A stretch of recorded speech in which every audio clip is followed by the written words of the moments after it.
கட்டி கொடுத்து இந்த கோபுரத்தையும் கட்டி கொடுத்திருக்கின்ற மடப்புறம் சபையை சார்ந்த திரு தங்கராஜ் அவருடைய குடும்பத்திற்காக நாம் ஆண்டவருக்கு நன்றி சொல்ல வேண்டும். அவருடைய நல்ல தியாகத்திற்காக நாம் ஆண்டவரை ஸ்தோத்திரிக்க வேண்டும். அவருடைய பெரிதான உதவியினால் இந்த காரியம் நடந்திருக்கிறது. எல்லாம் ஆண்டவர் அதற்கு துணை புரிந்திருக்கிறார். இதனாலும் இந்த கோபுரத்தை பிரதிஷ்டை செய்யும்படியாக நம்முடைய பேராயருடைய அனுமதியினுடைய பேரிலே கன்னியாகுமரி திருமண்டலத்தினுடைய முன்னாள் பேராயர் அருட்பெருந்திரு அறிவர் செல்லையா பேராயர் அவர்களை நம்முடைய திருமண்டலத்தின் முன்னாள் லேகாதிதரிசி திரு DS அண்ணாச்சி அவருடைய முன்னிலையிலே பிரதிஷ்டை செய்யும்படியாக மடப்புறம் திருச்சபையின் சார்பாக வெள்ளியங்குளம் சேகரத்தின் சார்பாக ஐயா அவர்களை மிகுந்த அன்போடு நான் கேட்டுக்கொள்கிறேன்.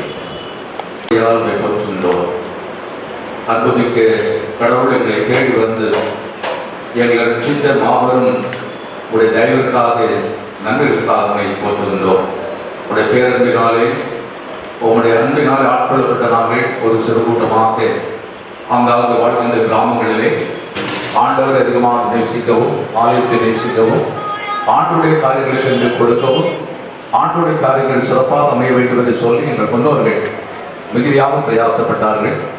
அந்த தொடர் நிலைமையிலே இந்த மடப்புறம் பகுதியிலும் அருமையான பேர் சொல்லப்பட்ட திரு தங்கராஜ் அவருடைய குடும்பத்தார் இந்த இடத்தை கொடுத்து ஆலயத்தை கட்டி மற்றும் தொடர்ந்து ஆலய கோபுரத்தை மக்கள் எல்லாருமே ஏகோபித்த ஜபத்தோடும் பொருளோடும் கட்டி பிடிக்கப்படுவதாக இந்த நாளிலும் அருட்சிதப்பியாக போட்டிருந்தோம்.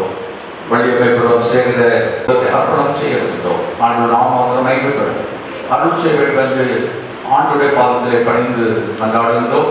ஜபக்கேடு நல்ல பிதாவே.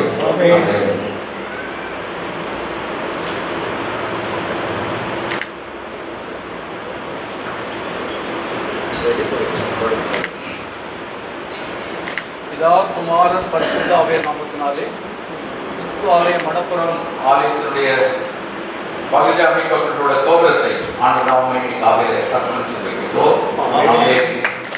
இப்பொழுது நம்மளுடைய ஆலயத்தினுடைய மணியை நம்முடைய DS அண்ணாச்சி அவர்கள் அதை ஒலிக்கு வைத்து முதல் மணி அடித்து இதை பிரதிஷ்டை செய்வார்கள்.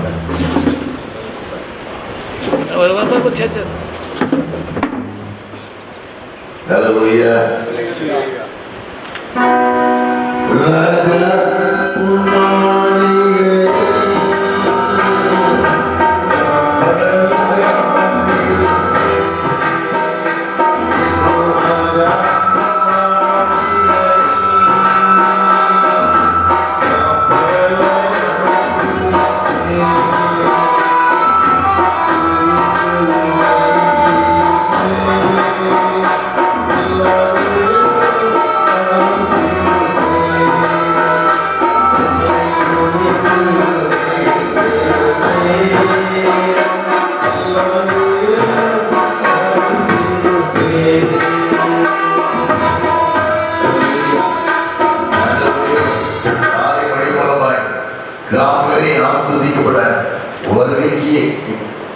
முதல் பணியை இழுத்து கிருபைத்தாங்க.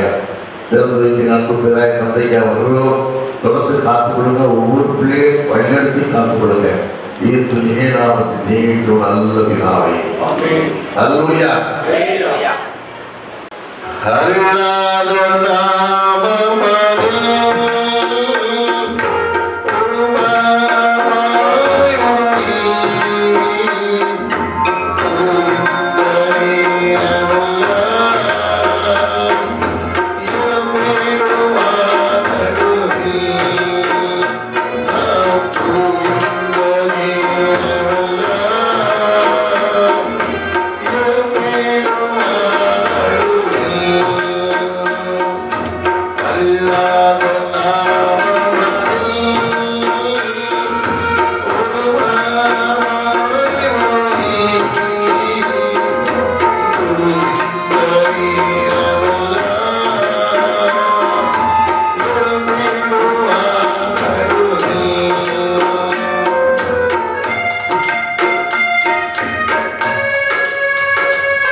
அப்படி அழுது அந்த நிமிஷம் நான் விடுதலை கொடுத்துட்டேன். என்ன கேட்டால் என்னுடைய மகிமே அந்த ஆலயத்தில் இருக்குது. என்னுடைய ஆலயம் இல்லாத ஒன்று குடியிருக்கவே கூடாதுன்னு சொல்லுவாங்க. அந்த அளவு ஒரு கிராமத்தில் ஒரு ஆலயத்தை கட்டி மகிமை போடுறாரு அப்படின்னு சொன்னால் தம்பி சகாரிச்சு அடிக்கடி சொல்லுவாங்க, இப்படியா நீங்கள் வந்துடும் நினச்சி சகாரி நீங்கள் வீட்டுக்கிட்ட இருந்தால் சண்டையில் தான் இல்லை, அவருக்கு எல்லாம் தெரியும் வந்துட்டு சொல்லுவான். அவங்க வந்து பார்த்த உடனே எனக்கு ரொம்ப சாதுவான மனுஷன், ஒரு மோசை போல ஒரு மீதியான மனுஷன், இதை பற்றி ஒரு பெருமை ஒரு காரியங்கள் இல்லாமல் ஒரு வாழ்க்கை தேவனுக்கு பிரியமான வாழ்க்கை, கடவுள் பிரியமான வாழ்க்கை வாழன்னு நினச்ச மனுஷன். அதை நினைச்சுதான் கர்த்தர் ஒரு மூலமாக இருக்காரு, ஆஸ்வதிக்கிறான்னு சொல்லி நினைச்சு பார்க்க. ஏன்னு கேட்டால் ஏசன்னா அப்படின்னு சொல்லி ஒரு பெரிய ஊழியக்காரங்க பார்த்துருப்பீங்க, கேள்விப்பட்டிருப்பீங்க. இறந்துட்டார் சங்கத்துமாக ஒரு பிராமணன் தங்கராஜியா முதல் ஒரு ஆலயம் ஒரு வீட்டில் பிறை நடந்துட்டு இருக்கும்போது அந்த ஆள் 19 வயசு, யோசனாவுக்கு 19 வயசு. கழிவில் போகிற தண்ணியை எடுத்து சாப்பிட்டு இப்படி வாழ்ந்த மனுஷன் ஒரு நாள் திடீர்னு சொல்லி இந்த தங்கராஜ் ஐயா போல் ஒரு வீட்டில் ஜெபம் நடந்துக்கிட்டு இருக்குது இப்படி ஆலயத்தில். அந்த வழியாக போன மனுஷன் வாசலில் வந்து அவங்க பாட்டு ஜபத்தை பார்த்து வாசல் வந்து உட்கார்ந்தான். எல்லாரும் பயந்து ஓடினாங்க, பைத்தியம் சொல்லி எல்லாம் பயந்து ஓடினாங்க. அதான் அவர் சொன்னார், தகப்பன் சொன்னார், பயந்து ஓடாதீங்க, தேவனுடைய கிரியை ஏதோ நடத்துக்க போகுது இந்த இடத்துல, அவனுக்கு நடத்த போகிறாரு அப்படின்னு சொல்லி அவனு எல்லாம் உட்கார வச்சுட்டாங்க. திடீர்னு சொல்லி ஜெபம் பண்ணிகிட்டே இருக்கும்போது அந்த ஊழியக்கார மனுஷனுக்கு ஒரு பாரம், 19 வயசு மனுஷன், ஒரு பைத்தியம் ஓடுற மனுஷன் நினச்சிருப்பாரோ, ஆண்டவரே இப்படி தஞ்சம்னு நினச்சி இப்படி ஆலயத்துக்கு வந்த மனுஷனுக்கு விடுதலை கொடுங்கப்பா, விடுதலை கொடுங்கன்னு சொல்லி ஜெபம் பண்ணாங்க.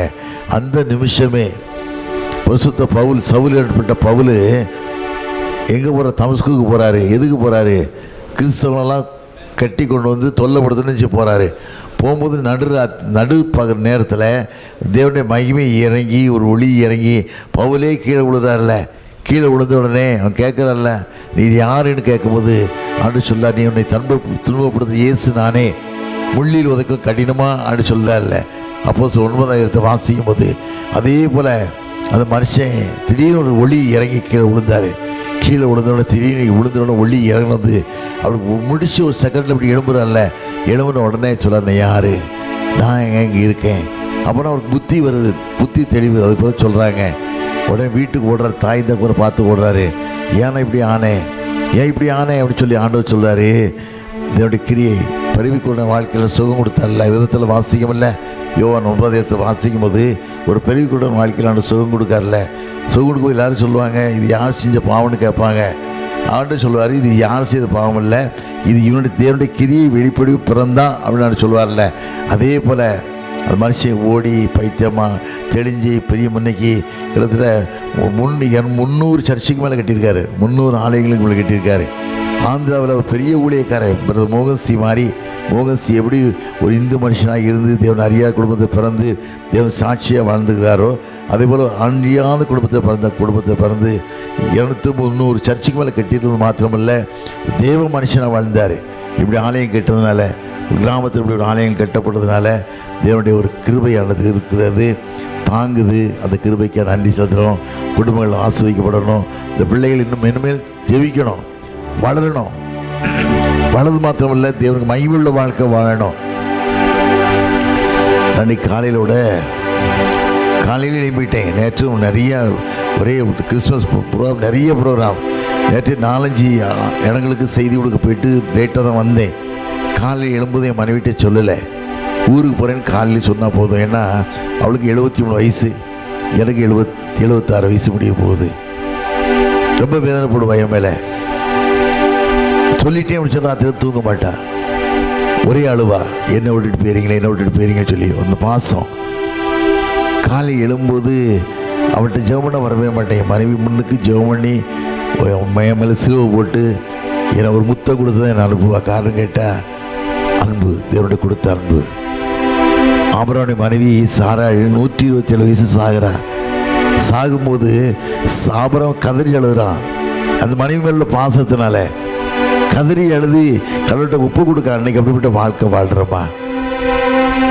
பிரதர் தினரையா அவங்க நல்லா இருக்கும்போது ராயப்பேட்டையில் ஒரு வீட்டுக்கு போகிறாங்க. ஒரு வீட்டில் போய் ஜெபம் பண்ணுறதுக்கு கூப்பிட்டு ஒரு பிறந்த நாள் சொல்லி பிரதரை கூப்பிட்ருக்காங்க. பிரதர் நேசிக்க குடும்பம். பிரதர் போயிட்டாங்க அந்த வீட்டுக்கு. ஒரு வயதான தாத்தா உட்காந்துருக்காங்க. தாத்தா உட்காந்த உடனே அவங்க இன்முகத்தை வரவேற்று உட்கார சொல்கிறாங்க. பிரதர் உட்காந்துட்டு வீட்டில் யாரும் இல்லையா, ஐயா இருக்காங்க நீங்கள் வருவீன்னு எல்லோரும் எதிர்பார்த்துக்கிட்டு இருக்கோம், உள்ள ரூமில் இருக்காங்க கூப்பிட்றேன்னு சொல்லி கூப்பிட்றாரு. எல்லோரும் வந்தாங்க. ஐயா உங்கள் மனைவி எங்கன்னு கேட்டார்.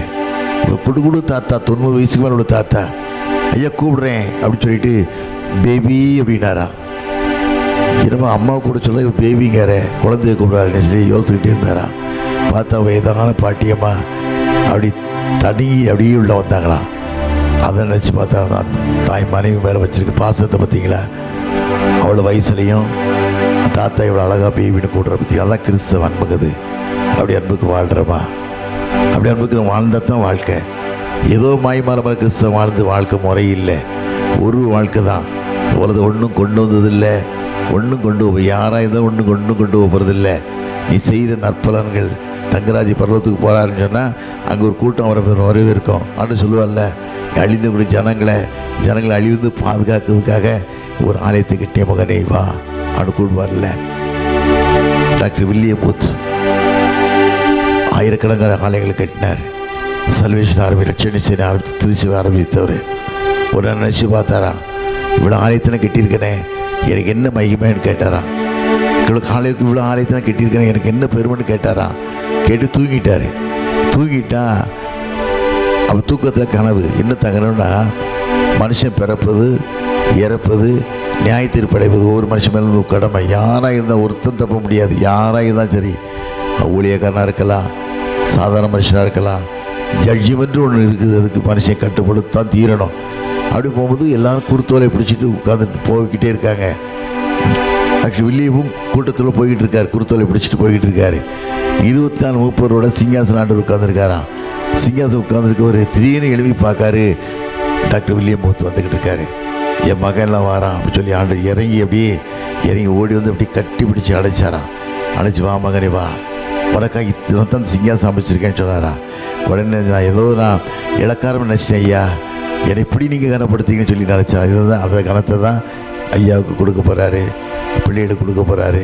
கர்த்தருக்கு பயந்து வழிநடக்கின்ற பாக்கியவான், கையில் பிரியாசத்தை சாப்பிடுவாய், உனக்கு பாக்கியம் நன்மை உண்டாயிருக்கும். ஒரு மனைவி வீட்டுடன் கணிதம் திராட்சை செடியை போலும், பிள்ளைகள் பந்திய செடி ஒளிமர கன்றுகளை போலும் இருப்பார்கள். கர்த்தருக்கு பயப்பட்ட மனுஷன் இவ்விதமாய் ஆஸ்வதிக்கப்படுவான். கர்த்தர் சீயோன் ஆஸ்வதிப்பார். நீ ஜீவன நாளெல்லாம் எருசலேமின் வாழ்வை நீ காண்பாய். அது மாத்திரமல்ல, இவன் பிள்ளைகளையும் எருசலேம் கூட்டம் சமாதானத்தையும் காண்பாய். அவனுடைய வார்த்தையின்படி யார் கடவுள் உண்மையாக நேசிக்காங்களோ, யார் கடவுளுக்காக வாழ்கிறாங்களோ, குடும்பங்கள் கைவிடப்படாது. யாராக இருந்தாலும் சரி, கடவுளுக்கு வாழ்கிற குடும்பங்கள் கைவிடப்பட்டதே இல்லை. ஆண்டவர்பட்ட கிருபை தரப்போகிறாரு. தைலி தாழ்த்தி ஜோமனமா நோக்கி பார்க்கலாம். எல்லாம் சாப்பாடு நேரம் ஆயிடுச்சு இல்லை, ஜோமனமா நோக்கி பார்க்கலாமா. ராஜா உன் மாளிகையில் பகலாய் அமர்ந்திருப்பே. இயேசு ராஜா உன் மாளிகையில் பகலாய் அமர்ந்திருப்பே. மகிழ்ந்திருப்பே எல்லாரும் மகிழ்ந்திருப்பே. உம்மை குறித்து மகிழ்ந்திருப்பே எல்லாரும் மகிழ்ந்திருப்பே.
பரிசுத்த ஆராதனை உமக்கே.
நல்ல தகப்பனே, நாளே பிளஸ் நாளுக்காக நன்றி ராஜா.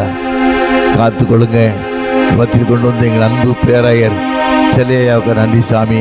மகளுடைய தரிசனத்தெல்லாம் கன்னியாகுமரி மாவட்டம் நிறைவேற்றி கொடுத்துங்கப்பா. பைபிளை கரைச்சி கொடுத்தீங்க. அநேக விஷயம் ஊழியத்தை வளர்த்த கிருபை தந்தீங்கப்பா. ஒரு சாந்தமுள்ள மகனாய், தேவனுக்கு பிரியமான மகனாய் கொண்டு வந்து பாதுகாத்தீங்கப்பா. ஊழியத்தின் பாதையெல்லாம் பாதுகாத்தீங்க, வழி நடத்தீங்க. கிருபைக்கு நன்றி ராஜா. அதே போல் வந்திருக்க குருவான ஒவ்வொருவருக்கும் நன்றி ராஜா. விசேஷமாக வேத அன்புக்காக வருகிறோம் ஐயா, வருகிறோம். மகனை பலப்படுத்தி அவருடைய எண்ணங்கள் தரிசனம் மூலமாய் அநேக காரியம் செய்து வரீங்க. அந்த கிருபைகளுக்கு நன்றி ராஜா. அவருடைய கவுன்சில் சேர்மன் ஐயாக்கா வருகிறோம். மகனை பலப்படுத்தி வழிநடத்த மூலமாக அநேக ஊழியர்கள் நிறைவேற கிருபை தாங்க. திருமணத்தை கட்டுங்கப்பா, ஆஸ்வதிங்க. பொல்லாத கலைகளெல்லாம் எடுத்து போட்டு நாம மாற்ற உயர்த்தப்பட கிருபை தாங்க. தெய்வீகமாக கிருபை சமாதானம் தாங்கட்டும், வழிநடத்தட்டும், ஆஸ்வதிக்கட்டும், பலப்படுத்தட்டும். இயேசுவின் நாமத்தில் ஜெயிக்கட்டும் நல்ல பிதாவே. ஆமென்.